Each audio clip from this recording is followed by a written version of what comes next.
El taxi se detuvo frente al portón de hierro que yo mismo pinté el verano pasado. La semana en la costa había sido revitalizante. Visité a mi primo enfermo, caminé por la arena, dejé que el aire salado limpiara mis pulmones y lo confieso, la nostalgia de casa ya me apretaba el pecho. Añoranza de mi sillón, del olor de mi café, de la rutina silenciosa que se convirtió en mi compañera desde que mi Adelia se fue. Le pagué al conductor, un muchacho simpático que me ayudó a sacar mi maleta de ruedas de la cajuela. «Que tenga buen regreso a casa, jefe», dijo. Mal sabía él que, en pocos segundos, el concepto de casa sería brutalmente redefinido para mí. Al empujar el portón, lo primero que noté fue el silencio. Un silencio diferente. No era la paz habitual de mi calle, sino un silencio de ausencia, de vacío. Y entonces mis ojos se enfocaron en el jardín. Mi jardín. Donde antes estaban las macetas de helechos que Adelia tanto amaba, ahora había una montaña. Una montaña de cajas de cartón, de muebles cubiertos con sábanas, de bolsas de basura negras e hinchadas. Y, en medio de ese montón caótico, reconocí mi sillón de lectura, de lado, con las patas hacia arriba, como un animal sacrificado. Mi corazón, que hasta entonces latía al ritmo tranquilo de las olas del mar, se disparó. Un nudo de hielo comenzó a formarse en mi estómago. Dejé la maleta en la banqueta y caminé, dudando, por el sendero de piedras.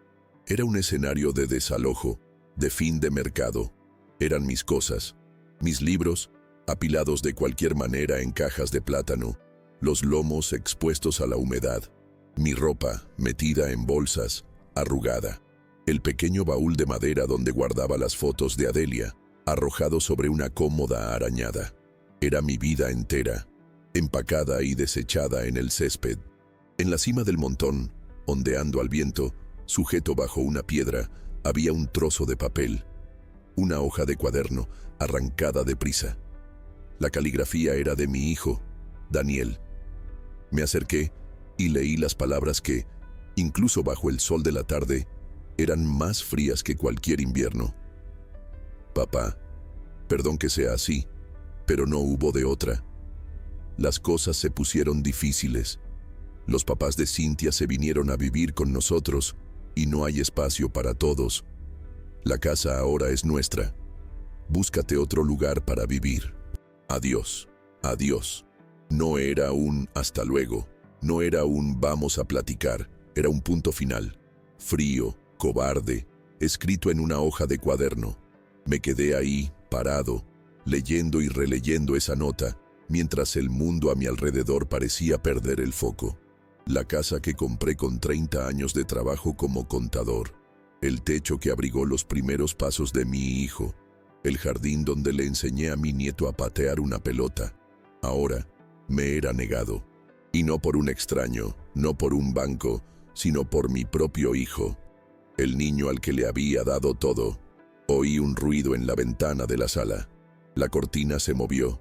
Vi la silueta de Cintia, mi nuera, espiándome por una rendija y escondiéndose rápidamente. Estaban ahí adentro, en mi casa, observando, desde la seguridad de mi hogar, mi humillación pública en mi jardín. El dolor que sentí fue agudo, cortante, pero debajo de él, algo más antiguo y más fuerte comenzó a despertar. Una calma, una claridad gélida que no sentía desde hacía años. Yo, Samuel, el contador, el hombre de los números, de los planes, de las previsiones, el hombre que siempre creyó que se debe esperar lo mejor, pero prepararse para lo peor. Y yo estaba preparado. Vaya que sí. Mientras miraba mi vida apilada como basura, la imagen de otro lugar surgió en mi mente, nítida como una fotografía. Un departamento en el centro de la ciudad. Un lugar que nadie sabía que existía. Un secreto guardado bajo 7 llaves durante casi una década. Mi plan de seguridad. Recordé la conversación con Adelia, poco antes de que enfermara. Daniel y Cintia acababan de casarse y ya demostraban una sed por un estilo de vida que sus ingresos no podían sostener. Adelia, Con su aguda intuición, me dijo una noche: Samuel, me preocupa Daniel. Es un buen hombre, pero es débil. Y Cynthia, ella tiene ambición en los ojos. Tengo miedo de que un día confundan tu bondad con debilidad. Necesitas protegerte, mi viejo. A la semana siguiente, en secreto, usé una parte significativa de los ahorros de nuestra vida y compré ese departamento. Un piso alto con vista al parque, en un edificio elegante y discreto. Lo amueblé poco a poco, con lo mejor.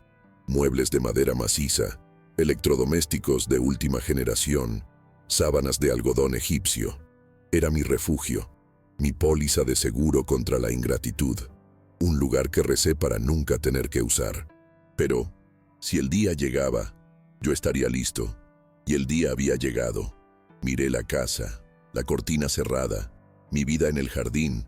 Creían que me habían acorralado, que me verían ahí, llorando, suplicando, un viejo desesperado sin tener a dónde ir. No sabían que esa escena no era el final de mi historia. Era apenas el comienzo de la de ellos. Con una calma que debió haberlos aterrorizado, si aún me espiaban, caminé de vuelta a mi maleta en la banqueta. Saqué el celular del bolsillo. No le llamé a mi hijo. No le llamé a un amigo pidiendo ayuda. Marqué el número de un servicio de mudanza de lujo, uno que ya había investigado y guardado en la agenda para este preciso día. Buenas tardes, dije, la voz firme, sin una pizca de temblor. Mi nombre es Samuel. Necesito un servicio de mudanza de emergencia, con empacadores, para ahora mismo. Sí, la dirección es esta, y el destino es un departamento en el edificio Central Park, en el centro, Penthouse B. Por favor, pido que sus empleados tengan el máximo cuidado. Los artículos a transportar son de un valor incalculable. Colgué el teléfono y entonces hice la segunda llamada. A mi abogado. Licenciado Neves, habla Samuel. ¿Recuerda nuestro plan de contingencia? Llegó la hora de activarlo. Al otro lado de la calle, un vecino me miraba desde la ventana, la lástima estampada en su rostro. No entendía. Nadie entendía. Veían a un viejo siendo expulsado. Pero yo era un general, moviendo mis piezas secretas en el tablero. Creían que me habían dado un jaque mate. Mal sabían ellos que yo ya había ganado el juego antes incluso de que comenzara. Me arrojaron al jardín como a un mueble viejo, sin saber que el viejo tenía un palacio secreto esperándolo. Quédate conmigo en esta historia y dime, ¿qué pasa por la cabeza de un hijo que desecha a su propio padre como si fuera basura? Cuéntame desde qué ciudad me entiendes, porque la humillación de hoy es la semilla de la lección más dura que aprenderán mañana. La llegada del equipo de mudanza, menos de una hora después de mi llamada, fue la primera señal para mi audiencia oculta de que el guión que habían escrito para mí estaba siendo descartado. No era una camioneta vieja y abollada, con dos hombres de aspecto cansado. Era un camión moderno, reluciente, con el logotipo de una empresa de mudanzas de lujo estampado en el costado. De él descendieron 4 hombres de uniforme, que se movieron con la eficiencia silenciosa de profesionales. No miraron el montón de muebles en el jardín con desprecio. Miraron con preocupación.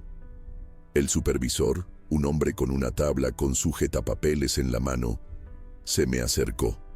Señor Samuel, estamos a sus órdenes. Discúlpenos, pero los artículos parecen haber estado expuestos a la intemperie. Haremos nuestro mejor esfuerzo para empacarlos con el máximo cuidado para evitar más daños. Se lo agradezco, mijo. Hagan lo que sea posible, respondí con una calma que a mí mismo me sorprendió tener. Al otro lado de la calle, las cortinas de los vecinos se movían. Y yo sabía, con certeza, que detrás de la ventana de mi propia sala, 2 pares de ojos, uno de rabia y otro de cobardía, observaban todo, incrédulos. Esperaban un espectáculo de desesperación. El viejo padre, llorando, tratando de cargar sus cosas viejas a un destino incierto. En su lugar, presenciaban una operación de rescate, organizada y costosa. La primera semilla de la duda, lo sabía, acababa de ser plantada en sus mentes. ¿De dónde sacó dinero para esto? Mientras los hombres, con una delicadeza que mis pertenencias no veían desde hacía mucho tiempo, comenzaban a embalar cada libro, cada foto, cada pequeño objeto en plástico de burbujas y cajas reforzadas, me permití un último paseo por el jardín. Me arrodillé junto a los rosales de Adelia, toqué uno de los pétalos y susurré: «Perdóname, mi vieja, voy a tener que dejarte atrás por un tiempo, pero volveré». Cuando todo estaba en el camión, el supervisor me informó que un coche de la empresa me esperaba. Entré en el sedán negro, de asientos de piel, y al partir, no miré la casa. Miré la calle, la colonia que me vio envejecer, y sentí el dolor agudo de la amputación. Estaba dejando atrás no solo paredes, sino una vida entera. Durante el trayecto al centro, el paisaje familiar de mi barrio dio paso a los edificios altos y al movimiento frenético de la ciudad. Y con cada kilómetro, sentía la herida del abandono pulsar. No era un dolor de autocompasión, sino un dolor de luto. Luto por el hijo que creía tener. El recuerdo del día que Daniel me pidió la mano de Cintia en matrimonio vino con una claridad brutal.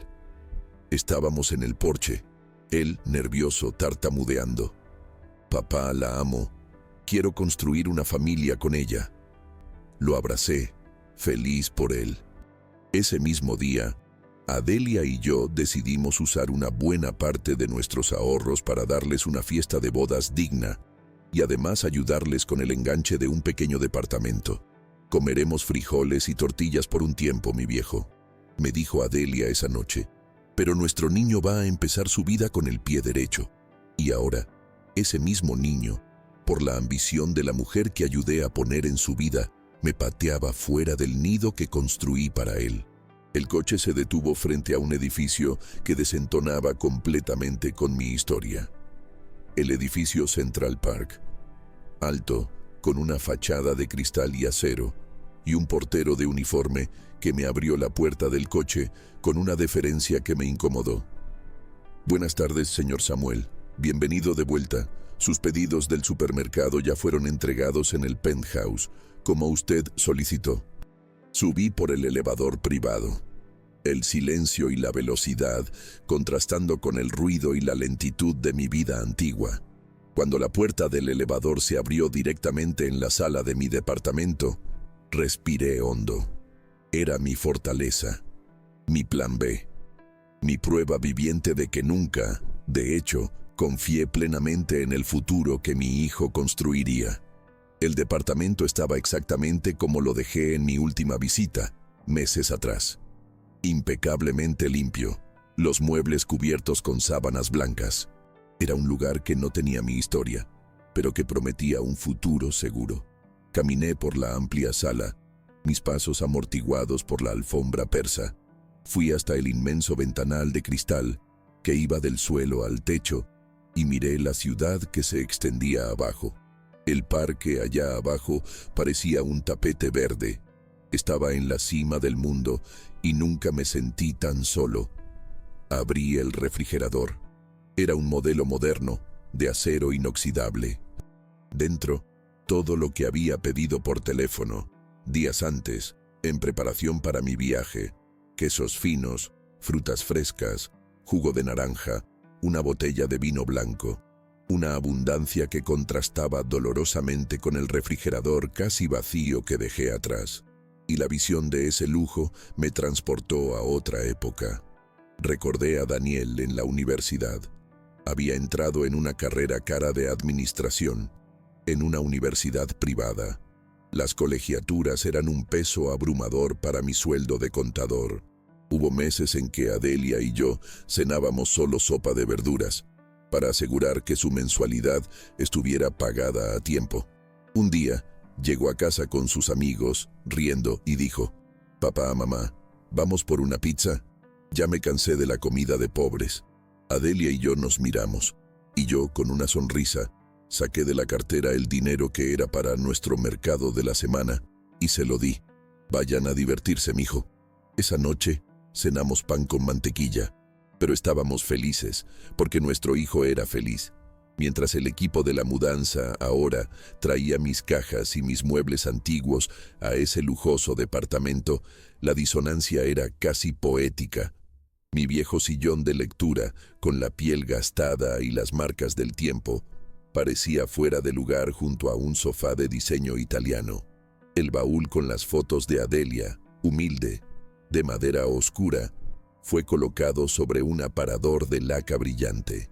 Era el encuentro de dos mundos, el mundo que viví, lleno de sacrificios, y el mundo que construí en secreto, como protección.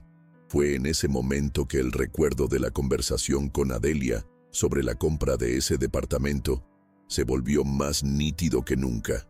Estábamos en la cocina de nuestra casa.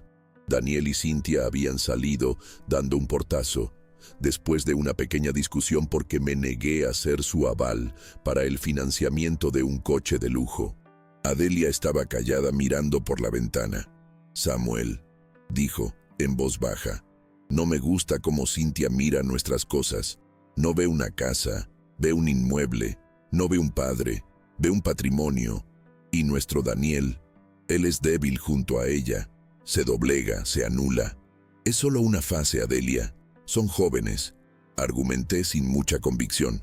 «Puede ser», respondió girándose hacia mí, los ojos serios. «Pero, ¿y si no lo es? Estamos envejeciendo, Samuel. ¿Y si un día nos enfermamos? ¿Y si necesitamos cuidados?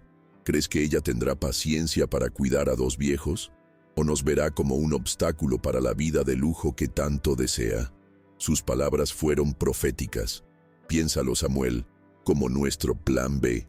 Usa una parte de nuestros ahorros y compra un lugar solo tuyo, un refugio.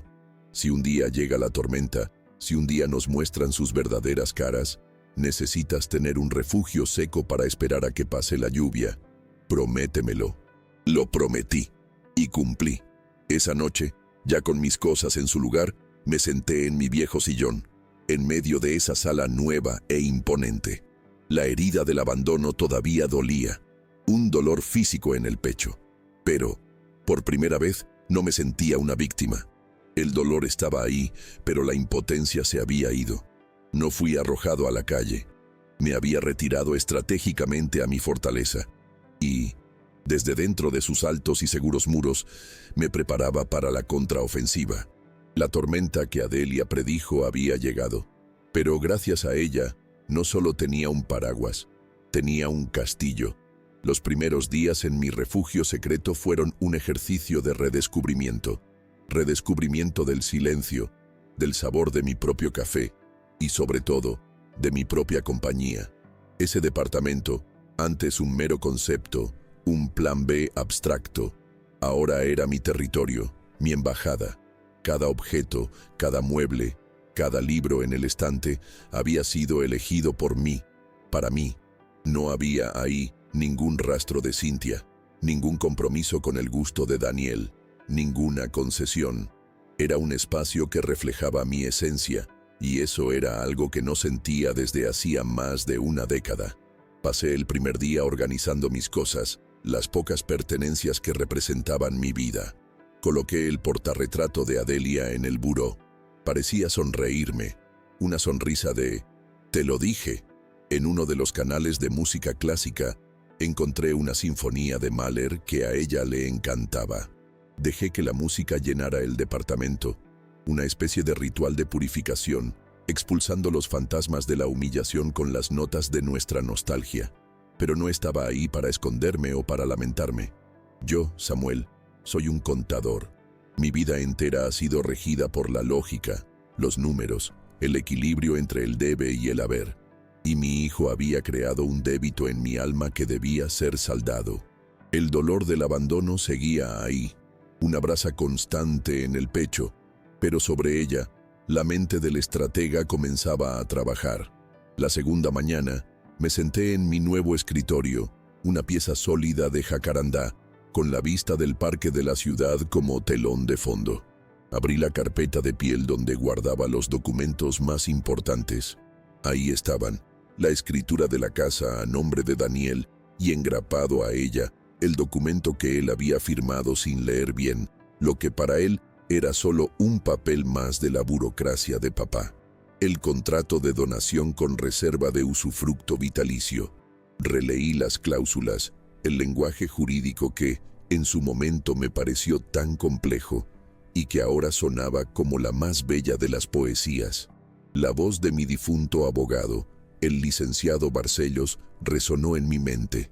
El recuerdo era nítido. Estábamos en su despacho polvoriento, Adelia a mi lado, ansiosa y feliz de poder darle la casa a nuestro hijo. Daniel y Cintia esperaban afuera. Samuel, Adelia, dijo el lic. Barcelos, ajustándose los lentes.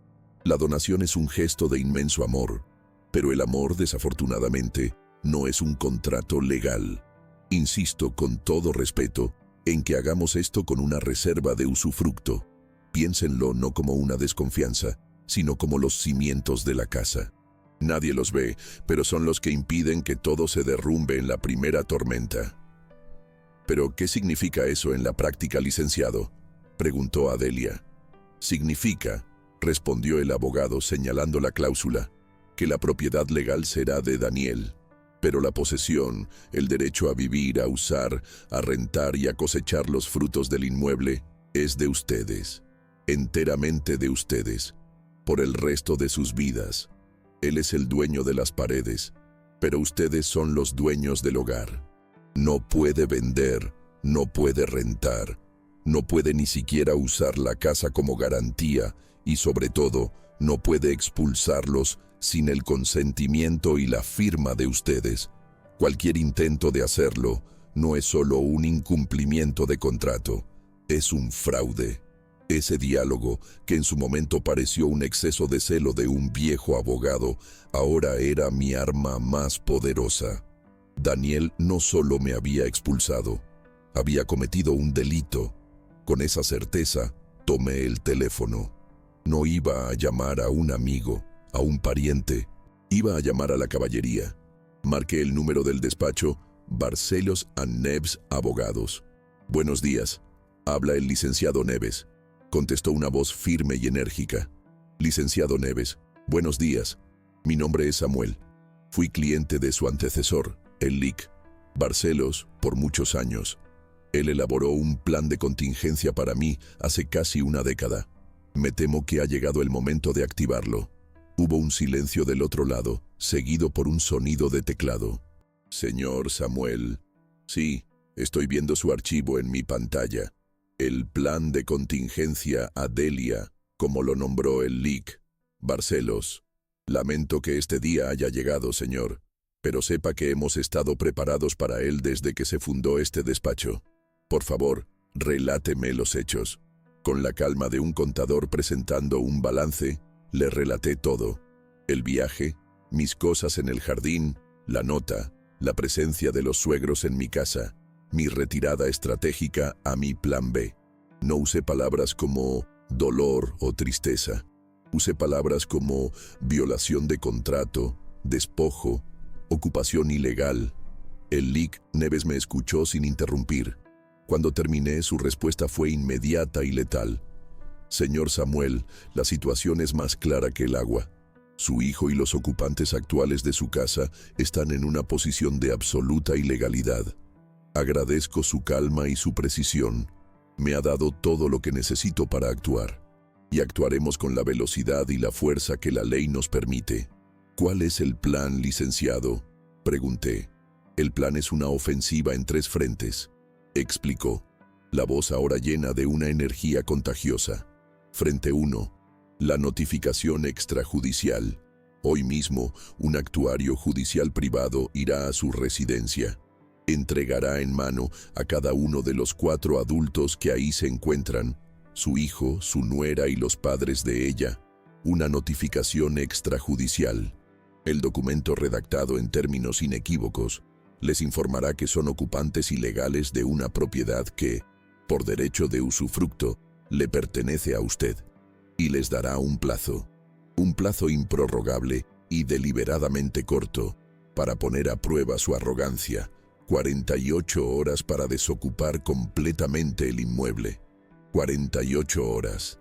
Era devastador. Era perfecto. Frente 2. Las consecuencias, continuó el abogado. La misma notificación le dejará claro a su hijo que, al expulsar al usufructuario legal, cometió un acto ilícito grave, sujeto a una demanda por daños y perjuicios, e informará a los 4 que cualquier daño al inmueble o a los bienes que usted dejó atrás será investigado penalmente como daño a propiedad ajena. Vamos a acorralarlos. ¿Y el tercer frente, licenciado? El tercer frente, señor Samuel, es su gloria, la reintegración de posesión. Exactamente 48 horas y 1 minuto después de la entrega de la notificación, usted y yo nos encontraremos en la puerta de su casa. Si ellos, por algún milagro de sensatez, se han ido, usted simplemente entrará a su hogar.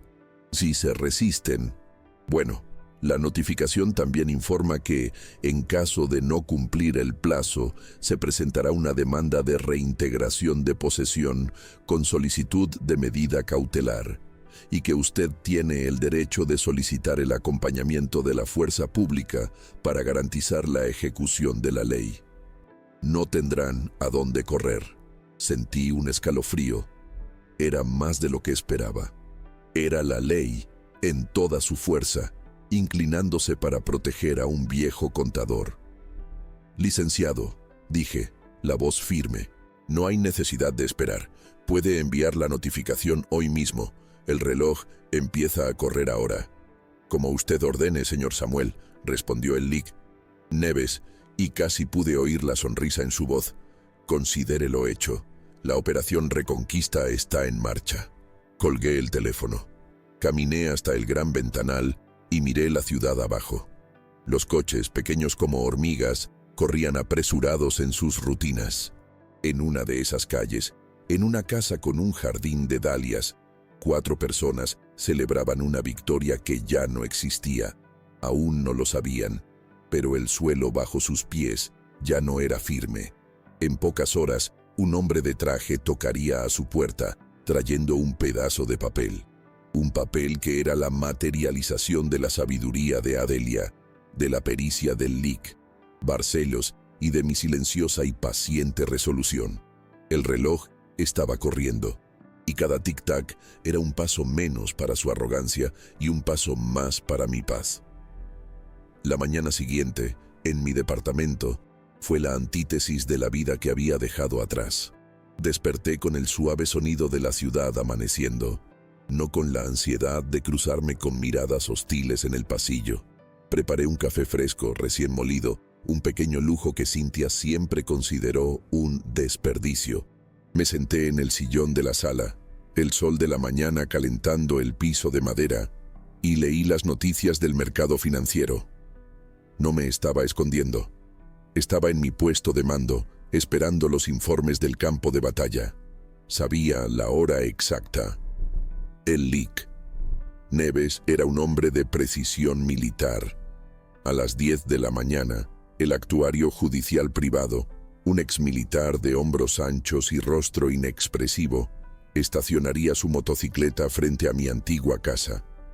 Miré el reloj en la pared. 10 en punto. Cerré los ojos y, con la claridad de un estratega, imaginé la escena desarrollándose. Suena el timbre. Cynthia, mi nuera, probablemente abre la puerta, la impaciencia estampada en su rostro, lista para despachar a cualquier vendedor.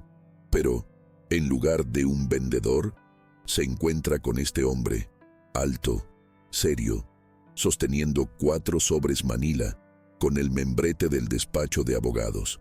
Buenos días.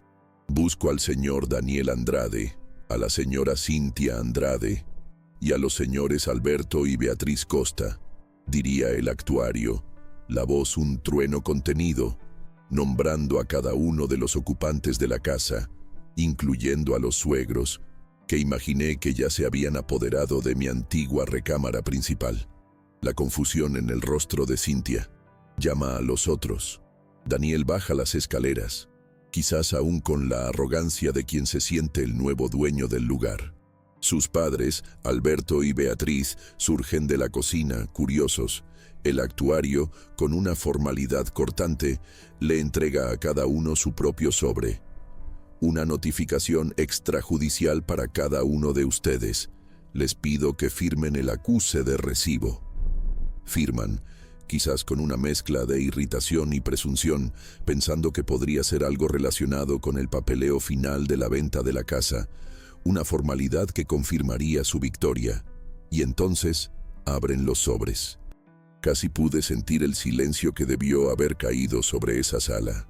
El sonido del papel desdoblándose, y después, nada. Solo la lectura. Imagino los ojos de Daniel recorriendo las líneas, primero rápidamente, luego más despacio, la comprensión luchando por penetrar la gruesa capa de su arrogancia. Las palabras clave saltando de la página: contrato de donación con reserva de usufructo vitalicio, derecho inalienable de posesión y habitación del señor Samuel Andrade, acto de despojo, ocupación ilegal del inmueble. Y entonces, la frase que funcionaría como una bomba de tiempo, destruyendo todo el aire en sus pulmones. Quedan los presentes notificados a proceder con la desocupación total e inmediata del inmueble, removiendo todos sus bienes personales, en el plazo improrrogable de 48 horas, a contar de la recepción de esta. 48 horas. No una semana, no un mes, 2 días. La explosión. Imagino el grito de Cintia, agudo e histérico. ¿Qué broma es esta? Usufructo. Daniel, ¿qué demonios es eso? Imagino a sus padres, los nuevos dueños de mi cuarto, mirando el papel, pálidos, dándose cuenta de que se habían mudado a un campo minado. No tenemos a dónde ir, gritaría Beatriz, su madre. Vendimos nuestro departamento. Y Daniel. Daniel. Lo imagino. El centro del huracán siendo atacado por todos lados, por su esposa, por sus suegros y sobre todo por su propia estupidez. Él, que se sentía tan listo, tan en control, ahora era el único culpable de la ruina de todos. El recuerdo de haber firmado ese papelito extra años atrás, sin leer, por pura pereza y falta de respeto, debió haber vuelto a él como un fantasma para atormentarlo. A las 10:15, mi celular comenzó a sonar. El nombre Daniel en la pantalla. Lo miré. Dejé que sonara hasta que se fuera a buzón. 1 minuto después, sonó de nuevo. Y de nuevo. Y de nuevo. Cada llamada rechazada era una pequeña victoria silenciosa. Él me había silenciado, me había ignorado. Ahora era mi turno de no escuchar. Después de las llamadas de Daniel, comenzaron las de Cintia. Su rabia debía ser tan grande que probó su propia suerte. Rechacé todas. Luego, un número desconocido. Probablemente el suegro, Alberto, intentando usar un tono de hombre a hombre para resolver la situación. Lo ignoré. Estaban atrapados, enjaulados en mi casa, con un reloj en cuenta regresiva para su expulsión, y el único hombre que podría darles una respuesta era una fortaleza inalcanzable. El LIC. Neves me llamó al mediodía. Señor Samuel, la operación fue un éxito. El enemigo está en pandemonio, dijo, con una satisfacción profesional. Su hijo ya ha llamado al despacho más de 20 veces. Mi secretaria, una mujer con nervios de acero, está siguiendo el protocolo. El licenciado Neves está en una junta y el señor Samuel no puede ser contactado. Está completamente aislado. ¿Y el próximo paso, licenciado?, pregunté, aunque ya sabía la respuesta. Ahora, amigo mío, esperamos. Les damos suficiente cuerda para que se ahorquen en su propia confusión. Probablemente buscarán un abogado, quien leerá el contrato y les dirá la incómoda verdad. No tienen la menor posibilidad. La ley está 100% de su lado. La casa es suya para vivir y la prisa de ellos por expulsarlo fue lo que les quitó cualquier argumento moral o legal que pudieran tener. Pasé el resto de ese día en una paz productiva. Leí los periódicos, hice algunos movimientos en mi cartera de inversiones, me preparé un almuerzo decente. A cada hora miraba el reloj. Imaginaba el caos al otro lado de la ciudad. Las acusaciones, las llamadas telefónicas desesperadas, la búsqueda frenética de una solución que no existía. Imaginé a Cynthia y a sus padres empacando deprisa las cosas que apenas habían desempacado, el sueño de la casa grande transformándose en la pesadilla de una mudanza humillante. Imaginé a Daniel, solo en un rincón, aplastado por el peso de un error que no era solo financiero, sino una traición fundamental a los lazos de sangre y confianza. Al final de la tarde, fui a la terraza de mi departamento. El sol se ponía sobre la ciudad, pintando los edificios de tonos naranjas y morados. Era una vista magnífica. En algún lugar en esa inmensidad, mi hijo enfrentaba la noche más oscura de su vida, y yo no sentía alegría, sentía el peso de una justicia necesaria. Él me había dado una nota con un adiós, y yo, a través de la ley y la sabiduría de Adelia, le di un plazo de 48 horas. Era mi adiós, no escrito en una hoja de cuaderno, sino en un documento legal, con membrete y sello. Un adiós que nunca podría ignorar u olvidar. Miré el reloj. 24 horas. La mitad del plazo se había agotado. La tormenta que había invocado estaba en su apogeo. Y yo, desde mi refugio seguro, solo esperaba que arrastrara la suciedad de la ingratitud. Las 48 horas siguientes, para mí, fueron de una calma expectante. Para ellos, imagino, fueron un borrón de pánico y desesperación. El reloj, que antes marcaba el tiempo para mi expulsión, ahora contaba los segundos para su debacle. El último día del plazo, me preparé para mi regreso. Me puse un saco de lino, sencillo pero digno. Me miré en el espejo de mi departamento. El hombre que me devolvía la mirada no era una víctima, era un sobreviviente, un hombre que iba a casa. A las 11:50 de la mañana de un sábado soleado, el taxi me dejó en la esquina de mi calle. El Lick.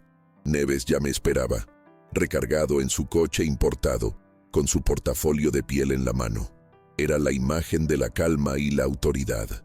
Más adelante, discretamente, una patrulla completaba el escenario. Un recordatorio silencioso de que la conversación, a partir de ese punto, había terminado. Caminamos lado a lado por la banqueta que conocía de memoria. Con cada paso, sentía mi poder regresar.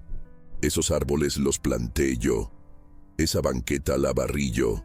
Ese era mi lugar. La escena frente a la casa era de un caos patético. El césped de Adelia estaba pisoteado, con marcas de llantas de una pequeña camioneta de fletes. Cajas de cartón, algunas abiertas, con ropa y objetos desbordándose, estaban apiladas de cualquier manera en el porche. Era la imagen de la huida, no de una mudanza. La puerta de la casa se abrió y apareció Daniel. Ya no era el hombre frío y calculador que me expulsó. Era un despojo humano. No se había afeitado. Tenía los ojos rojos e hinchados de quien no ha dormido, la camisa arrugada. Al vernos, a mí y al abogado, su expresión se transformó en una máscara de odio y desesperación. ¿Qué quieren aquí?, gruñó, la voz ronca. El plazo aún no termina. Faltan 5 minutos, señor Daniel, dijo el Lick, Neves, consultando su reloj de pulsera con una calma exasperante. Estamos aquí solo para asegurar una transición pacífica. Vinimos a acompañar su salida. Cynthia apareció detrás de él, el rostro manchado de rímel, los ojos chispeando de furia. Y justo detrás de ella, sus padres, Alberto y Beatriz, que me miraban como si yo fuera un fantasma que ha vuelto para atormentarlos. «No pueden hacer esto», gritó Cynthia. «Esta casa es nuestra, de mi esposo, viejo cruel. Después de todo lo que hicimos por usted, nos echa a la calle como a perros». El Lick. Neves dio un paso al frente, interponiéndose entre mí y la furia de ella. Su voz cuando habló era baja, pero cortaba el aire como una navaja. «Señora, le sugiero que controle su tono. En primer lugar, la casa no es, y nunca fue, legalmente de su esposo para fines de venta o expulsión del usufructuario. En segundo, todo lo que ustedes hicieron, lo documentamos, fue por ustedes, no por él. Y en tercero, la metáfora de los perros es desafortunada. Pero si les sirve de consuelo, el plazo que mi cliente les concedió fue de 48 horas. Es considerablemente más que la semana que ustedes le dieron a él. Cada palabra del abogado era un golpe, preciso y devastador. Cynthia retrocedió sin palabras. «Papá», comenzó Daniel, la voz ahora un lamento. «Papá, por favor, no nos hagas esto. Me equivoqué, lo sé, me desesperé con las deudas. Fue un error. No tenemos a dónde ir». Era la súplica que esperaba. El intento de apelar al lazo de sangre, el mismo lazo que había deshonrado sin parpadear. Pero el Julio que estaba ahí, amparado por la ley y el dolor, ya no era el padre que cedía a chantajes emocionales. Antes de que pudiera responder, el LIC. Neves intervino de nuevo, protegiéndome como un escudo. «Señor Daniel, sus dificultades financieras son lamentables pero legalmente irrelevantes», dijo, abriendo su portafolio. «El hecho es que usted cometió un fraude. Intentó vender una propiedad que no podía enajenar legalmente. Expulsó al residente legal del domicilio. El tiempo para negociaciones, para disculpas, ya pasó. Ahora estamos en el tiempo de la ejecución de la ley». Sacó de la carpeta un nuevo documento, una orden judicial que habíamos preparado como contingencia. «Para evitar cualquier duda, tengo en mis manos una orden de reintegración de posesión expedida por un juez esta mañana. Autoriza el uso de la fuerza pública, si es necesario, para garantizar la desocupación del inmueble. Los oficiales», gesticuló discretamente hacia la patrulla, «están al tanto y listos para actuar. Por lo tanto, pregunto por última vez, ¿retirarán sus pertenencias de forma pacífica o prefieren que el proceso se lleve a cabo de otra manera?» El jaque mate. Ya no había a dónde correr. La ley, que creían que podían ignorar, era ahora una muralla infranqueable. Lo que siguió fue el espectáculo más triste y humillante que he presenciado. Bajo las miradas curiosas de los vecinos, que ahora se acumulaban en sus ventanas y portones, comenzaron a cargar el resto de sus cosas a la camioneta. Fue una retirada caótica, desorganizada. Un candelabro se cayó y se rompió. Una caja de vajilla se abrió y los platos se hicieron añicos en la banqueta. Cynthia lloraba de rabia, culpando a Daniel en susurros venenosos. Sus padres, los suegros que llegaron a mi hogar como conquistadores, ahora cargaban sus maletas con la cabeza gacha, la vergüenza estampada en cada gesto. Y yo me quedé ahí, parado en la banqueta, junto a mi abogado. No sentí placer, no sentí alegría. Sentí una profunda tristeza por la magnitud de su ruina, una ruina que ellos mismos habían cavado con las uñas de la codicia. Era la justicia en su forma más pura y más triste. Cuando la camioneta estaba casi llena, Daniel tuvo que pasar junto a mí para recoger la última caja.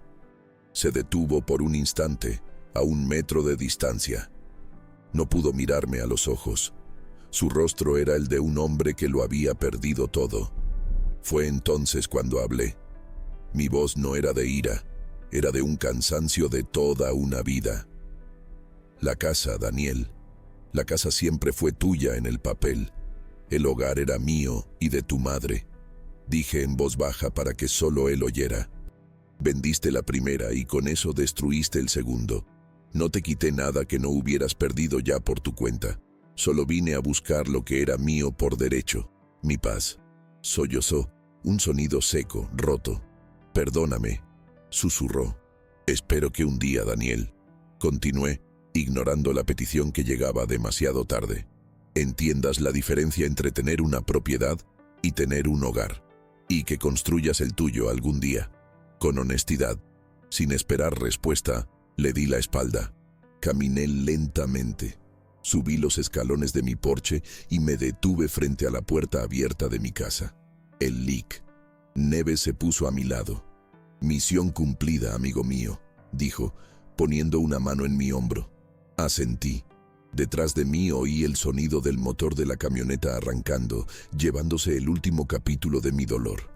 Respiré hondo, sintiendo el olor familiar de cera y de libros antiguos que venía de adentro. Crucé el umbral. El interior era un desorden, con papeles en el suelo, algunas cosas fuera de lugar, pero era mi desorden, era mi caos por ordenar. El leak. Neves cerró la puerta detrás de nosotros. El sonido del cerrojo fue el más dulce que he oído. El ruido del mundo, de la traición, de la humillación, se quedó afuera. Y yo, finalmente, después de una semana que pareció una eternidad, estaba en casa. En los días que siguieron a mi reconquista, la casa parecía respirar aliviada junto conmigo. El silencio que se instaló ya no era el silencio tenso de la opresión, sino el silencio sereno de la paz. Las cajas de cartón de Marcos y Silvia desaparecieron del porche en menos de 24 horas, llevadas en una pequeña camioneta de fletes, sin despedidas, sin una última mirada. Se fueron como fantasmas, dejando atrás solo el vacío de su ausencia y el amargo eco de sus elecciones. Mi primera acción como el restablecido dueño de mi casa no fue de celebración, sino de purificación. Abrí cada ventana, cada puerta, dejando que el viento de la mañana barriera la energía estancada de la mentira y la falta de respeto. Caminé por cada habitación, tocando los muebles, realineando los cuadros como si reafirmara mi dominio sobre cada centímetro de ese espacio. Tomé el portarretrato de Estela, que Silvia había movido a un rincón oscuro del librero, y lo coloqué de nuevo en su lugar de honor sobre la chimenea. «Estamos en casa de nuevo, mi vieja», le susurré a su imagen sonriente. Las noticias del mundo que había dejado atrás llegaron, como era de esperar, no porque yo las buscara, sino como el eco lejano de un desastre. El leak. Matías me llamó una semana después, un informe final. «Don Julio, la situación de su hijo, como previmos, es precaria», dijo, con la voz sobria de quien anuncia un hecho, no una victoria. La demanda interpuesta por el comprador, el señor Oliveira, fue declarada procedente en una audiencia preliminar. Con el embargo de sus bienes y la pesada indemnización que tendrá que pagar, está, para todos los efectos, en estado de insolvencia. Se declaró en quiebra personal. Hubo una pausa, y su esposa, la señora Silvia, el divorcio fue solicitado. Por lo que consta, lo abandonó al día siguiente del desalojo. El motivo alegado fue imprudencia financiera que destruyó el patrimonio familiar. La sociedad que tenían, al parecer, no resistió el primer balance negativo. Escuché todo en silencio, el teléfono presionado contra la oreja.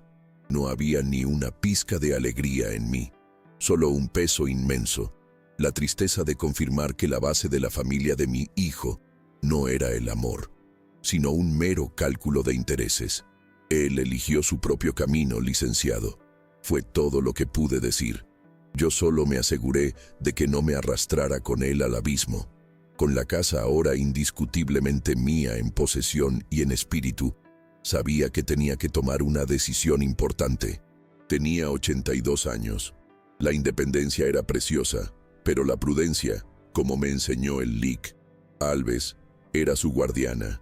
Usé parte de mi pensión, que ahora me sobraba, para contratar a doña Marlene, una señora viuda, de buen corazón, recomendada por uno de mis amigos del ajedrez. Vendría 3 veces por semana, para ayudarme con la limpieza pesada y cocinar comida de verdad, con sabor a hogar. Fue un acto de autocuidado, una declaración de que merecía envejecer con comodidad y dignidad, amparado por una relación de respeto profesional y no por la caridad humillante de quien me veía como una carga. La casa, antes un lugar de tensión, volvió a ser un hogar. Reactivé las tardes de ajedrez en la terraza. El sonido de las piezas de madera sobre el tablero, las risas de mis amigos, el olor del café recién hecho que doña Marlene nos servía. Todo eso era la melodía de mi nueva paz. El jardín de Estela se convirtió en mi proyecto de vida. Pasé a dedicarle mis mañanas y, bajo mis cuidados, los rosales florecieron como nunca. El jardín ya no era un telón de fondo para mi soledad. Era el centro vibrante de mi nueva existencia. Meses pasaron. El otoño llegó, pintando las hojas del mango de tonos dorados y cobrizos. Una tarde, al volver de mi caminata, encontré un sobre en el suelo, metido por debajo de mi puerta. No tenía timbre postal ni remitente. La caligrafía, irregular y apresurada, era inconfundible. Era de Marcos. Mi primer instinto fue romperlo sin leer, pero algo me detuvo. Abrí el sobre con manos temblorosas. Dentro no había una carta larga, ni una petición de perdón. Solo había una breve nota, escrita en un trozo de papel de estraza, y junto a ella 2 billetes de 100 pesos, arrugados. La nota decía: «Papá, sé que no es nada, pero es el primer dinero honesto que gano en mucho tiempo trabajando como cargador. Sé que mi deuda contigo no se paga con dinero, pero es un comienzo. Lo siento mucho». Me quedé mirando esos 2 billetes, esa caligrafía temblorosa. La deuda moral. Ese era el primer pago. Un gesto pequeño, quizás patético, pero por primera vez sincero. No sentí rabia, no sentí compasión. Sentí el fin, el reconocimiento final de que el abismo entre nosotros era insalvable. Él estaba intentando reconstruir su vida y yo, la mía, por caminos separados. Doblé los billetes, los guardé en la cartera. El domingo siguiente, en misa, deposité los 2 billetes en la canasta de las limosnas. No necesitaba el dinero de su culpa. Al donarlo, me liberé del último hilo que aún me ataba a su historia. La deuda estaba pagada, no porque él la saldara, sino porque yo la perdoné, para mí mismo, y la solté al universo. Hoy, un año después de mi reconquista, la vida sigue su curso sereno. La casa respira paz. Doña Marlene es mi amiga y confidente. Mis amigos del ajedrez son mi familia elegida. El jardín está más hermoso que nunca. A veces me siento en el porche, en el mismo lugar donde Marcos me dio la orden de desalojo, y observo el movimiento de la calle. Pienso en el LIC, Alves y su paraguas. Me dio más que una cláusula legal. Me dio la herramienta para luchar por mi dignidad. Y me di cuenta de que la mayor lección que podría haberle enseñado a Marcos no era a través de la generosidad continua, sino a través de la firme aplicación de una consecuencia. No recuperé una casa. Recuperé el derecho a vivir y morir en mis propios términos, en el lugar que es la suma de mi historia. No me vengué de mi hijo, solo lo confronté con el espejo de sus propias acciones. Lo que vio ahí y lo que hará con esa imagen ya no es asunto mío. Mi legado no estará en la escritura que tanto codició. Estará en las rosas de Estela que siguen floreciendo, en la risa de mis amigos en la terraza, en la dignidad de un viejo que, cuando fue empujado al abismo, descubrió que tenía alas.